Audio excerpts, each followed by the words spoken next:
let's talk about España. It's a World Cup year. They've been quite busy since June hit. I mean, playing against the likes of, let's see, Portugal, Czech Republic twice, Switzerland. Rodri, how is everyone feeling about the World Cup? It's kind of strange because, first of all, Spain is not like a national team country, because I mean we rather prefer clubs either rather than a national team. The entire national team. Yeah, just like PK. Yeah, well, Ooh, depending on the place. He's in the doghouse. He's in the doghouse. Yeah. The doghouse might actually be too good for him. Shame on you, Gerard. But we move.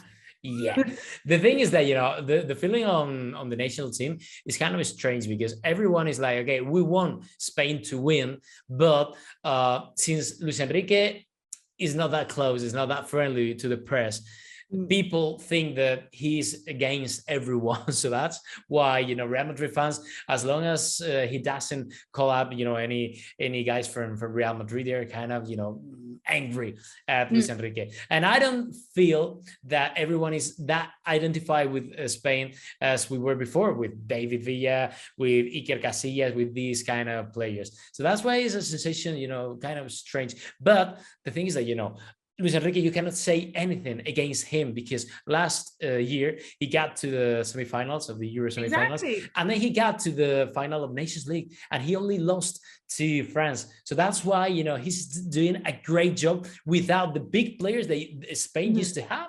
So that's why it's something strange in Spain. Like, okay, I was going to say that, because whether how obviously they're perceived or not, like Spain obviously has so many different rich cultures depending on the regions of Spain. But overall, I mean, you're always going to look at the Spain team and compare it to the Spain team that's won the World Cup, you know? This is, and that's a legendary team. As you said, there were some big names in there like Casillas, like Villa, etc. Move on.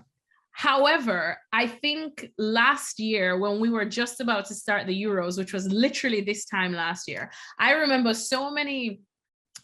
a lot of analysts, a lot of pundits probably didn't give Spain a chance, not even a shot in the dark to go as far as they did, because they were looking at the names and there was a lot of young players that had yet to make themselves. There was no big name like a Cristiano Ronaldo. But that's the key, Alexis, because Spain now, they have a collective, they have a group. They don't have any David Villa or Iker Casillas. They don't have stars, but they have a group, and that's the secret, the key of Luis Enrique. So 1 year on from the Euros, is there any strong belief that Spain can, and are they almost expected to go as deep, maybe semifinals in the World Cup?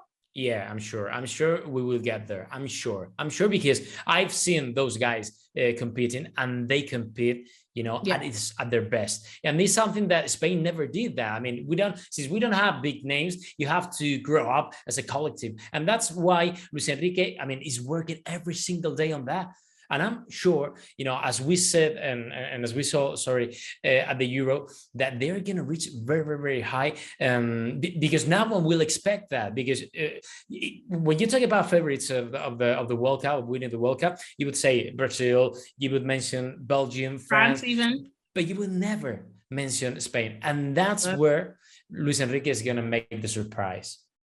I love me some Luis Enrique. He's one of the freshest managers on the sidelines with his Jordans. Oh, you know, he's from my hometown.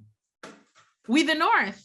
Yeah, with the North, Gijón. Yeah, he's what we call Playu. Playu is like, you know, a guy from Gijón, like, very friendly, very funny. You know, that's why we call him Playu. He's very trendy too. Thank you very much for watching ESPN FC on YouTube. For more highlights, analysis, and exclusive content, be sure to subscribe.